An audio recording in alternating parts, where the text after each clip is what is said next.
Welcome back, everyone, to the GGBL. We are here in season number 5. We're finally ready to go, and I'm honestly thinking that we're going to go ahead and hard sim all the way up until the draft here in July. So draft's in 100 days. Don't really know what the math is on that. I think it's going to be probably sometime around here, the 1st, 2nd, or the 3rd. But either way, we're going to simulate all the way up until the draft, and then I'm going to pause there for the series because I think we can possibly go live over the weekend and do this draft together because we got a couple generational prospects that could be drafted. Of course, we know the draft order. Atlanta's number 1. Minnesota had the odds to get to number 1, but they ended up dropping all the way to number 7. So, there's some familiar teams up top. The first 5 teams that are really needing the help in that respect. So I think it'll be pretty fun if we do it live, but I'm curious to see what you guys are thinking there in the comment section. So please leave a comment below if you think we want to do this live. Otherwise, I'll just do it in an upload and I'll do the trade deadline on my own, and we'll just get through the second half of the season in a regular upload. Either way, we're going to do this live, so let's do it. Of course, I want to follow Richmond. We're going to kind of bounce around here a little bit depending on storylines and some themes that are popping up here across the league. So let's go ahead and start simming. Just an FYI, injuries are turned off, and we will see some updates with the roster. Okay, so some teams don't have the minimum number of pitchers and blah, blah, blah. After a couple of those screens pop up, we should be ready to go. Okay, so it's going to get a little annoying at the start, but it'll be ready to go here. All right, so let's go ahead and sim the first week. There we go already. Autofix, autofix, autofix. So let me just go ahead and do all this. We got waivers. Of course, we don't have waivers because I'm always taking control of the teams in question, and we can see that Richmond's already starting off pretty hot here. 5-2, 5-3, and I'm not going to do this for every single series, but through the first month, now we're clear to go. Seattle, we lost the series against Seattle. We're about 500 ball. Well, actually, 19-14. That's a pretty good spot to be at the very beginning of the season. So let's take a little bit of a look here at the standings real quick. The Sting are 9-23.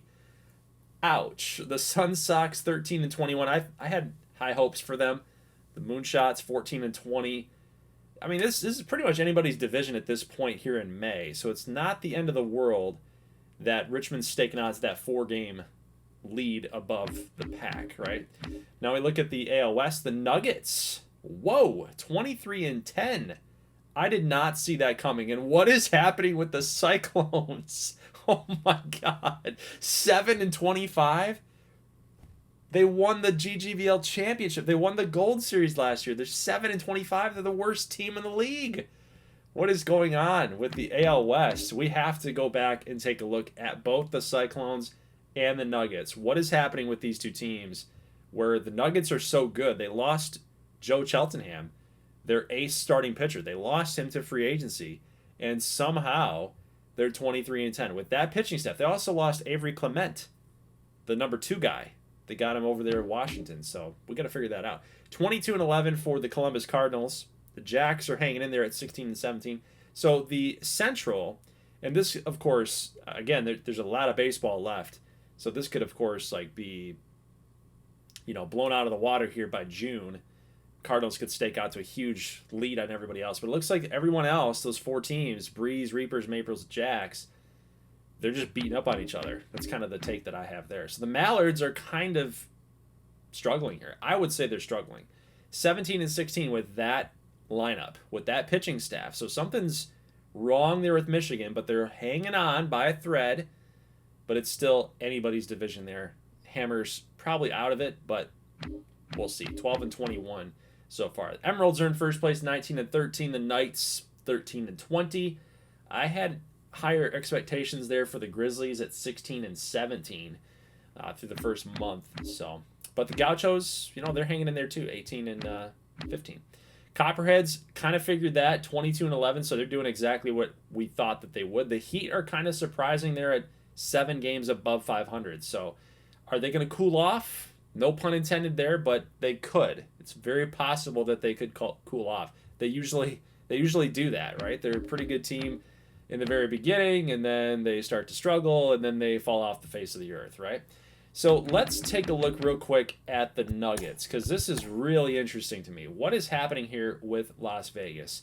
You got Tyron Rex hitting 336. James Chris somehow is finding batting average now. Like, he was dwindling down there in the 220s, right? 215s, 220s. Last year he hit 300. Next year, 303, right? So he's having a good year. 285 for De La Cruz. Aiken's been terrible, but Yamashita in 88 at-bats. He's playing against right-handers, hitting 341. Cortez, 310. Dugan, only 3 at-bats. Oof.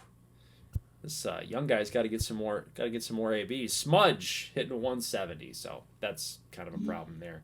What about the pitching staff? They're rated 16th, and somehow they're one of the best teams across the GGBL. Rene Valdez, their best pitcher, 3-0 with a 3.02. Venner's kind of struggling. You know, looking at these simulation ERAs, it's so frustrating because I have yet to figure out how to knock these numbers down. You know, it's like pitchers get lit up constantly. It's not just here in the GGBL. It's even in my Angels franchise that I got for 24. It's always been this way. Your pitchers just get absolutely lit up. 3 through 5. These guys get lit up constantly. So it's kind of frustrating. Then you got a reliever here that's got pretty decent numbers. Martin Serrato, the 6.6 ERA. Chaz Worthington though does well. Like, look, what's the difference between Chaz Worthington and Serrato? Hits per 9? Is that the difference? Because I always thought it was walks per 9. He's got a lower walks per 9 than Serrato does. So I don't know. It's just interesting. I'm curious what you guys have as far as a theory goes. But what do we got going on for OKC? 229 for Brandon Catfish. 131 at-bats. He's playing every day. His 4 homers, they've all been solo shots. 4 homers, 4 ribbies. Caproni, 7 for 14. Karev, 4 for 10. So the power, their offense is not getting it done here, guys. The average is pretty decent, but their offense has really, really struggled. 1 RBI for Urker, 220. Sands has been bad. Souza Barbosa's been bad. Manuel's been bad. I think that's a main reason why they are not succeeding here. Pitching has been pretty good. It's been a lot better than other teams, you know. So that's a big issue. Let's take one quick look over here at the Mallards. Mallards were a hot team in the offseason. John Choi coming over, hitting 306, 20 RBIs in the leadoff spot. So think about that. Think about how bad that OKC's offense is. Like, you got Dom Taylor, Mazza, Jet. These guys have 20 RBIs. Ipman's 330 with 12. Humberto's got 22 ribbies. So this team is driving in runs, right? This team's driving in the runs. OKC, not so much. Look at, is it hits per 9? Is it walks per 9? Because Bloodworth's pretty damn good. But 5.36 is not. Choi's having a good season. But what's the difference? Does it come down to the break, the control, the velo? Like, what is it? What's the answer? Patrick Hawkins, he's doing well too. Nolan Mitchell's got a 9 ERA. I mean, and look at his break, control, and velo. Right? It doesn't make any sense. And I wish that I could figure out why. But I think what we're going to do for Michigan is we are going to make the change. So I think Lothbrok is going to get pushed to the 5, and Mitchell's going to be a long reliever. I think that's probably the best move for them. So that's Michigan. What do we got going on for the Nashville Heat? Here's one. Nashville Heat. What do we got? DEG, Carson Vine, Levitt, 319, Villalobos, 350, Walker, 327. Okay. Bill Stevens, not doing too bad. What about the pitching staff? They've had some guys here. They've got Giovitello Jr. They had Cooley Mack coming over here. He's a rookie now. Look at that big boy. 6'8", 280. I'm really hoping that they make the playoffs so I can get a little bit of a Cooley Mack update. Because I want to see him in gameplay. 3-2-4, Triola, Sinet, Herzog. They've got some good pitching. They've got one of the better staffs, it looks like, in the league thus far. Let's see my boy here. Oh, what did I do to LA? Whoops. That was not supposed to be part of their uniform, actually, for their roads. Wow. Have we seen LA on the road? I did not mean to do that. Ouch. That should just be gray. Just a simple gray uniform. That's not good.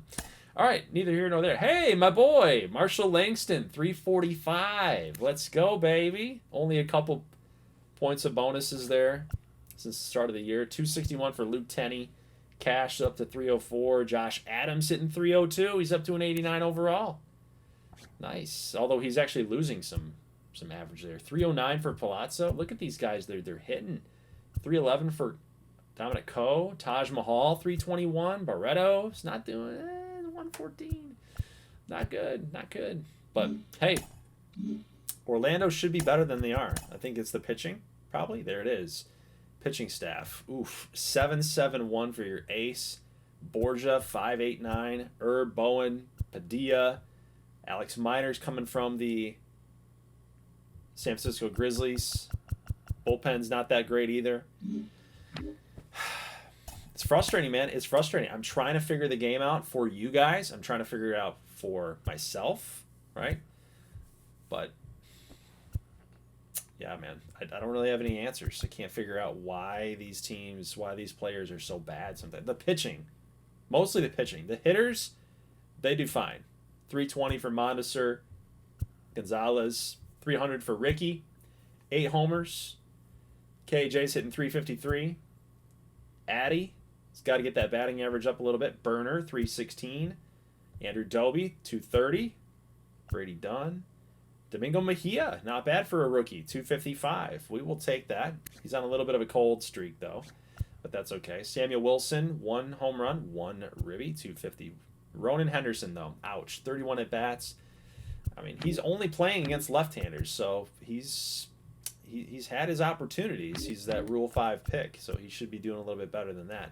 Now, Rusty Perry, that's awful. 140 and 43 at-bats. 67 at-bats for Cavedo. He's not doing anything either. George Peralta, he's not a custom guy. He's one of our youngsters. Got a long-term contract. 333, 1 RBI so far. Now, what about our pitching? What about the pitching staff here? James Monroe. What in God's name? 716. What is, like, I don't, again, how is Jonathan Piazza pitching better than Monroe? Like, what is the difference? Is it truly stamina? Is stamina the reason why? Is he just getting thrown out there when he's not ready? Pitching's not been very good, to be quite honest with you. Gunnar Skarsgård has been good, though. 11 saves, 1 blown, 11 Ks. He's been good. What about Eddie Drummond? We signed him in the offseason, 265, 102. Nice. Very nice, very nice. So, anybody else that we kind of need an update on here? Something that's worth noting. We looked at the Cyclones, we looked at the Nuggets. Cardinals, we kind of know what they're about, right? We don't really need an update for those guys. Mallards, we took a look at those dudes. Swamp Monsters, their game out. I'm trying to look for something that's storyline driven, right? What about the Emeralds? Emeralds are big, right? Let's take a look at those Emeralds here. What do they got? Kobayashi, Ichiman, Clayton Hall's having a good year. Joshua Tora, William Murphy, 220 though. Jack Mitchell, Irvin. Irvin came over from Richmond in that KJ trade, by the way. Gabriel Oakes, rookie catcher, finally getting a shot. Cervantes, McCullough, Yuki is called up now, 310. Brooks Brannon. Pitching rotation. Shevchuk's doing fine, 355, 101. What's his stamina? 76. I don't know the answer. I wish I did. Roberson's having a good year. 3-1, 206. Sub 1 whip. Always love to see that. Terry Goff signed with Seattle. Think about that. Terry Goff was a former closer. 41 saves. A lot of saves for San Antonio. Now he's coming in as a middle reliever because they got Darren Holt. So, yeah, pitching for Seattle. This might be Seattle's year, to be honest with you. But, ooh, the Copperheads. Got to get the Copperheads update. Crosley Cats, Rule 5 pick. Doing well. 99 at-bats. Kyrico doing well up there. Jay Kinney. Remember what I told you guys? I said, Jay Kinney, watch out for him. He signed this huge contract this offseason. 40. Look how much money he's making up front, right? They planned this. Houston's like, you know what? We'll pay you the big bucks. We'll pay you more than the game actually allows you to be paid. Right? It's $35 million average annual value, right? That's how much over the course of this contract he would be making, right? But it's front-loaded. So he's making $47 million in 27. It's slowly decreasing as he gets older. So it works for both teams. But I was like, dude, he thinks he's ready to take the league by storm, and it's happening. The man's hitting 410 in 2 months. 410. 41 hits, 11 doubles. Man, dude, that's crazy. So Jay Kinney's going off. My boy Rubio Moya, though, he's doing well, too. 279. 306 for Stacy. Waylon Stacy. He's an A potential player. Young guy. Baldrick Raynell, 227. Bruno Esquivel. Cosmos kind of stinking it up. All right, so Houston's looking pretty good. Henry Fukumori, he's been a solid pitcher throughout his GGBL career. Still pretty young, too, at 25. So he's going to be around for a little while. Escobar, he's a custom guy. Kind of gets lost in the mix with all the other customs. We kind of forget about Angel Escobar. But he's been pretty solid, too. Dino Murillo, Boyd Rush. Not the worst numbers you could expect from your pitching staff. Look at David Spears. Look at this guy, right? Look at his per nines. Why is he so good, right? He's a custom dude, but what makes him amazing? I don't know. 154. Is it limited sample size? Couldn't tell you guys. Couldn't tell you. All right, so let's see kind of what are some interesting storylines here that we need to kind of keep track of here. Can OKC turn it around? Here in the first, actually it's been a month. So Jake Kinney's 410 batting average has only been there for a month. All right, can OKC come back? Can the Michigan Mallards hang on? Emeralds, I think that they've got that kind of in the bag. Houston, kind of know what they're about here. Good boys, I'm not too concerned there yet. Let's take a look at the Cyclones. Let's watch the Cyclones here. They've got Phoenix, Vegas, Columbus, Nashville. They got some pretty tough teams up here. Let's simulate the month of May. Let's see if they can get on a little bit of a winning streak here, start winning some games. Get their season back on track here. And, oh, God. Man, they started off the first half of the month pretty good, but then they've only won 2 games in their last, what is this? 2, 4, 6, 8, 10, 12.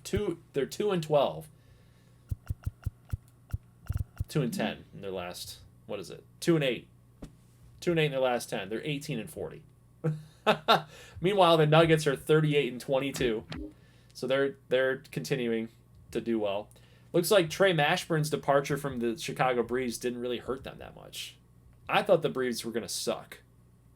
But instead, they're hanging on. So we'll have to check them out real quick. Cardinals are still hanging in there, though. Swamp Monsters are still hanging in, too. The Mallards, though, up by 6 games, above 500, 2.5 up from Washington. The Emeralds, 5 games up now by the Gauchos. Knights are still struggling there, even a month after. The Copperheads still hanging in there, too, 39-20. So they're 8 games above 500. They're one of the best teams in the GGBL. And then the Good Boys still hanging on, man. Let's go. 32-27. Hopefully James Monroe got that ERA down a little bit. So, yeah, the Nuggets kind of figured them out now. Let's look at Chicago real quick. What's driving Chicago right now? Chiatellis, Pringle, Mortero, Jericho, 14 bombs, We're not even halfway through the season, and that's probably got to be a career high. He's working on that. Yeah, he's working on it. So he's getting close. Still got a little bit of ways to go there, but so it's not really the batting. It's not really the hitting. It's not the offense that's driving them. So it's got to be the pitching. Vinny Chassin, 349. Will Smith, 162. He is vying for a Cy Young. Chris Jackson's pitching well, too. Yulia Bañez pitching good as well. It is the pitching. The Chicago Breeze pitching. Tom Bong. Tom Bong. Oh, my God. Okay, Wilkie Gilbert, 3 innings. He's only been used in 3 innings. That's kind of disappointing for Wilkie. So I think I'm going to bump Wilkie up a little bit here. Can we have anywhere? No, not really. But Dave Wise. There we go. Let's get Wilkie some innings there. Yeah, so that's the driving force right now for Chicago. It's the pitching staff. Let's see. Anything else that we can see here? San Diego, they're 5 games out. Let's take a look at the standings though, real quick. Wild card: Maroons, Swing, Gauchos, Monarchs, Grizzlies, and Heat. So the Heat, they've kind of lost some games there. They're 3-7, kind of losing a little bit of cabin pressure. Breeze, Bandits, Firebirds, Coyotes. So the West is still a log jam. Reapers, the Reapers. I didn't notice them. How did I not notice them? 30-28. They're 1 game back from the wild card.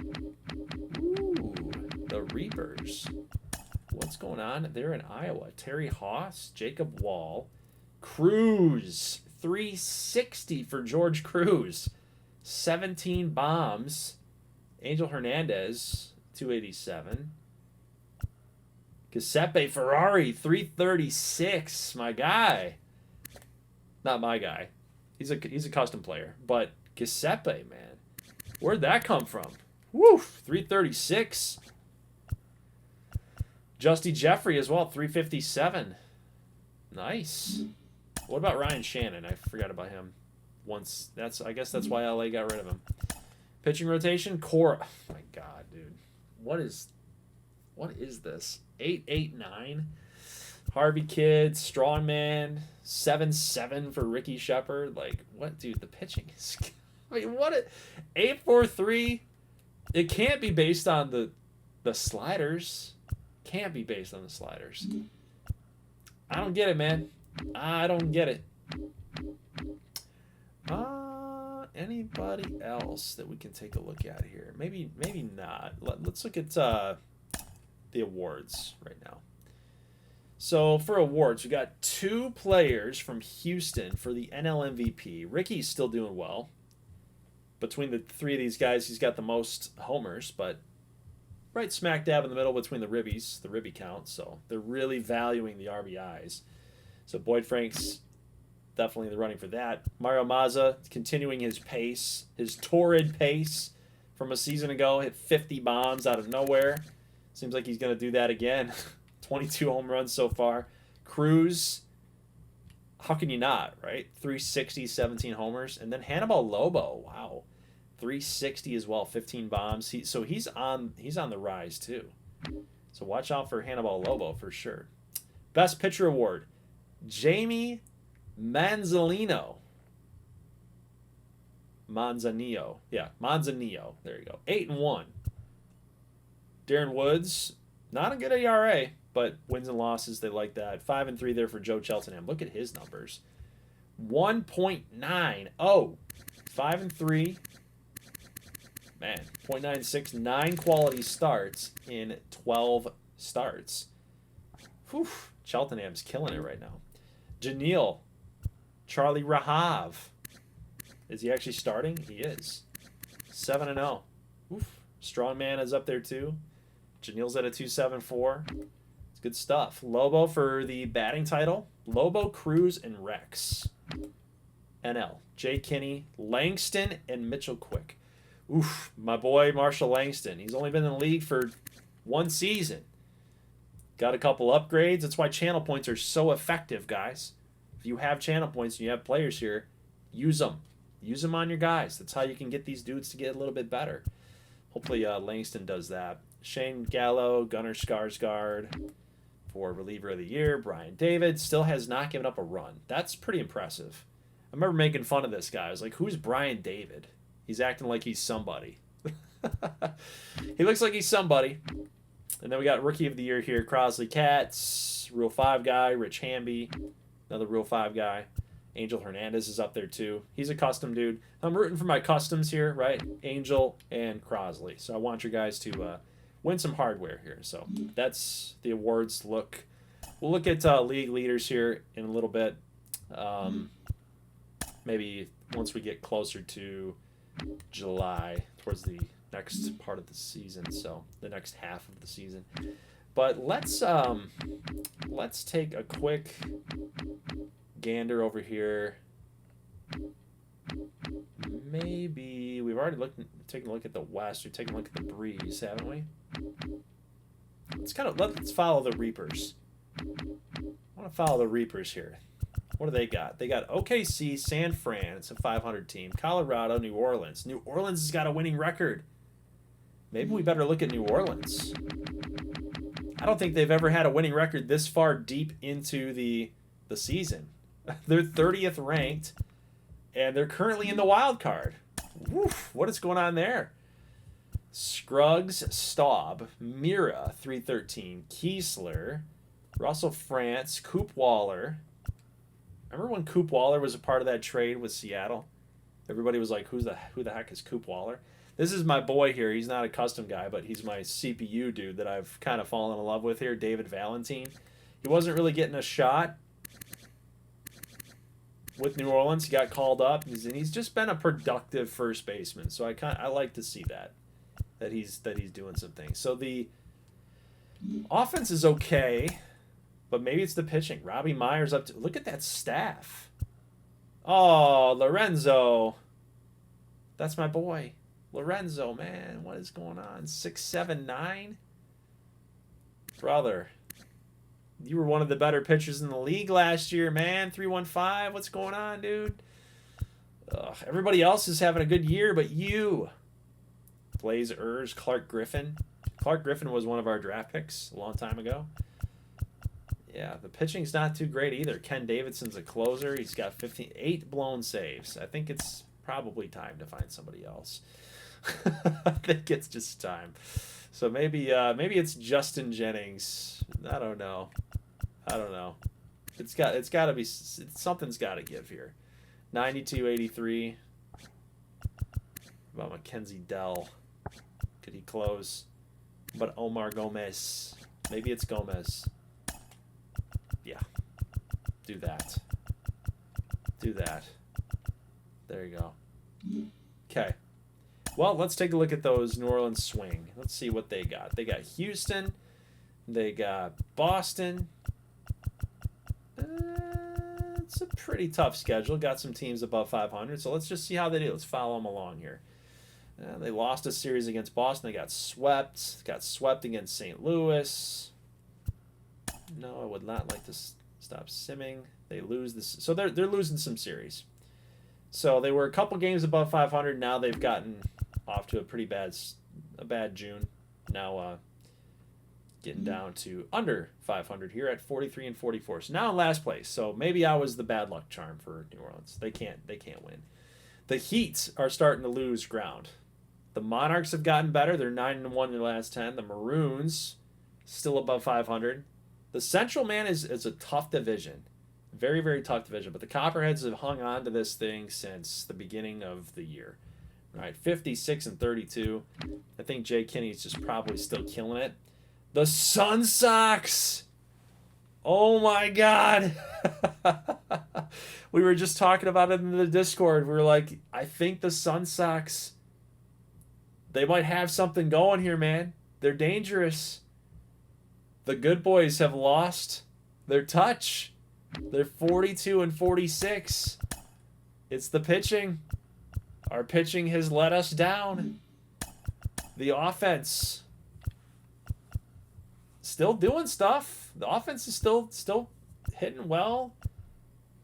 Andrew Doby's kind of turning it around a little bit. Mejia's kind of struggling there. Little rookie slump. Ronan Henderson's been god awful.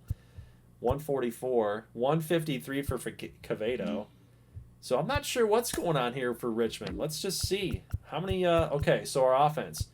Shutout, shutout, shutout. Yeah, we're and then shutout again. We've had a lot of shutouts. We're very on and off. We're losing close games. 4 and 5. Nothing to 1. Nothing to 3. 2 to 4. Look at these like one-run games. Then towards the end of the month, we're starting to get blown out a little bit. So OKC, not OKC, but Kansas City, the sweep. Whew, I guess we've had some tough teams. Atlanta, we should have won that against Atlanta though. Atlanta, Washington, we got swept against those guys. They hit the cover off the ball. They're a good team, 48 and 39. So maybe we'll turn it around here in the month of July. But there's still a lot of baseball left to be played. But let us take a look real quick at the Sun Sox, because man, they must have had a huge month of June. Won the series against Miami. 2-game sweep against Pittsburgh. Won the series against Kansas City. Won the series against Oklahoma City. 3 games out of 4 from New Orleans. Swept Carolina. Dude, Kansas... Okay. Orlando's legit, man. Langston's hitting 312. He's kept that up. Cash 316. Adams 278. Enrico's still doing well. Dominic Coe 320. Dude, the offense for the Orlando Sun Sox. That's something. Something. They've got it. They've got it this year, I think. Drew Reed, Borges brought his ERA down. He's starting to figure it out. Bowen's been good. Yeah, the pitching has turned it around too. Dude, the Sun Sox are they're here, man. They're here. Take notice. Take heed. Firebirds 48 and 37. Cyclones still continuing to struggle here, but the Nuggets, the 2 teams that have really hung on to their respective divisions. Nuggets, Cardinals, Mallards. So the AL has not had a ton of change at the top. The NL East has had some change. NL Central has not. Neither is the NL West. So really the teams that got off to the hot starts early have really held on to that positioning. It's the teams from second and third that are kind of shifting around every month or so, right? So something to keep an eye out here for. Let's go to Houston, just see how these guys are doing here. Kenny's 341. Dude. He's going off. 26 doubles. Dang, dude. He's going off. It's going off. So we got draft in 2 days. I think that's where I'm going to stop it, right here, because it's draft day. And we'll get a little all-star voting screenshot there. Parveen Mira, Villalobos, Kinney, Benny the Jet, Ricky Holberman, Rich Hamby, actually. Kind of an interesting story there for Rich, for Kansas City. He was a Rule 5 guy. Now he got a chance, and he's performing well. Cash Fortuna in center field, and then James Levitt out there in right. Then for the AL, we've got Riley Barr. Look at the representation here for the AL. Look at all the Columbus Cardinals. Mazza, Janelle, Barr, Frankie Bowen. 4 guys up there. He's got Stoitz. Go figure him. Colton Cannon, 2 Phoenix Firebirds, 2 Iowa Reapers, George Cruz and Ferrari, and Chucky Pinkard. So if you want my opinion, that All-Star game, probably going to go to the AL. I kind of like their team a little bit better. Now, if you guys do want to get some stats updates, some screenshots, I will give that to you in the Discord. If you want to post a comment in the comment section, if you want to know how your guy is doing, I can also look that up for you, but I'm not going to go through and show you every single player's statistics through 30 teams. We've got over 100 and some odd custom players. So if you have custom guys that you want to know their stats and whatnot, I can just let me know, and I can look that up for you. Guys, leave a like if you like this thing. I will see you over the weekend, possibly again, let me know in the comment section. I like hearing from you guys. I like reading your comments, so let me know. As always, thank you so much for watching. Let me know your thoughts as well on the season and how it's going. Who do you like to win their division? Who do you like to make the playoffs after seeing all this chaos happening so far in Season 5? I'll see you guys in the next one. As always, thank you so much for watching, and peace.